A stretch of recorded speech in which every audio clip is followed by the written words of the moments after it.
தமிழ்நாட்டை ஒப்பிடும்போது இந்தியாவோடு ஒப்பிட வேண்டும். அதை விட்டுட்டு குறுக்கீடு 13 நிமிஷம் பேசியிருக்கீங்க, தொடர்ந்து பேசி முடிங்க. சீக்கிரமா என் உரிமை நான் மிக இங்க போராட வேண்டியது இருக்கு. சபாநாயகர் அவர்களே, பொதுப்பணித்துறை அமைச்சர் அவர்கள் பட்டியலிட்டார்.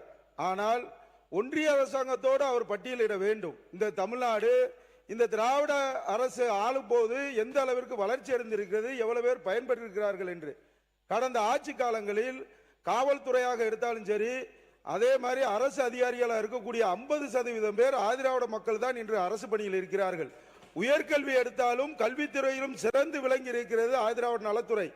இன்று இந்தியாவை ஒப்பிடும்போது தமிழ்நாடு தான் ஆதிராவிட துறையில் முதலிடத்தில் வைத்துக் கொண்டிருக்கிறது என்பதை நான் இந்த நேரத்தில் தெளிவுபடுத்த விரும்புகிறேன்.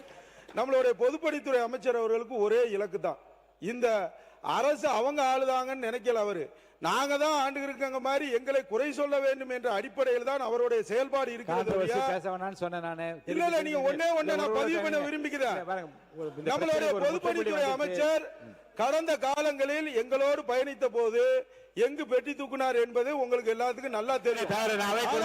அதை விட்டுட்டு அவை குறிப்பில் இந்த வார்த்தை அவை குறிப்பில் நீக்கப்படுகிறது.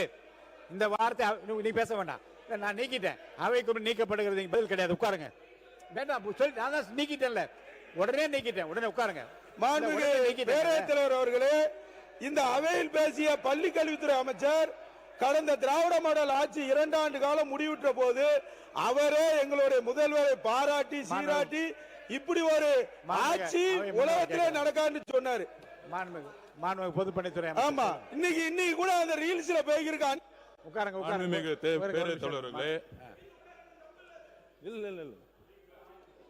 அவை குறிப்பில் எடுத்துட்டேன்.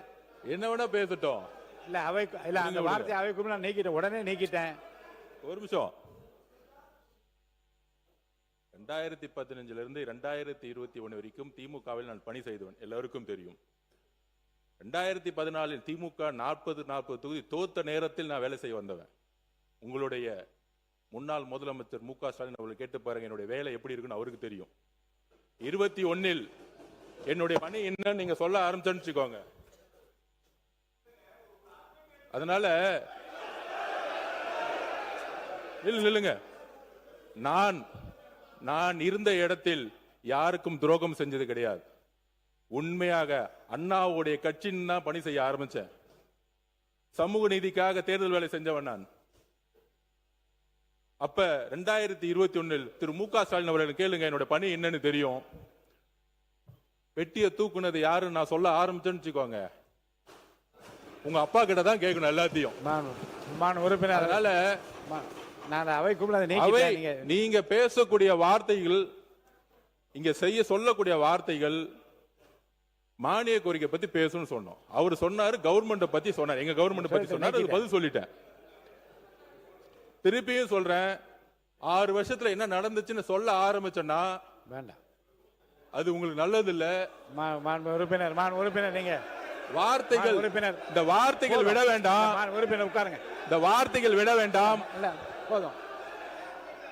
உறுப்பினர் நான் பணி செஞ்சு முடிஞ்ச வரைக்கும் பொதுப்பணித்துறை அமைச்சர் நீங்க நான் பணி செஞ்சு முடிக்கிற வரைக்கும் என்னுடைய வேலையை முடிச்சுட்டு நான் அடுத்த வேலைக்கு வந்துட்டேன்.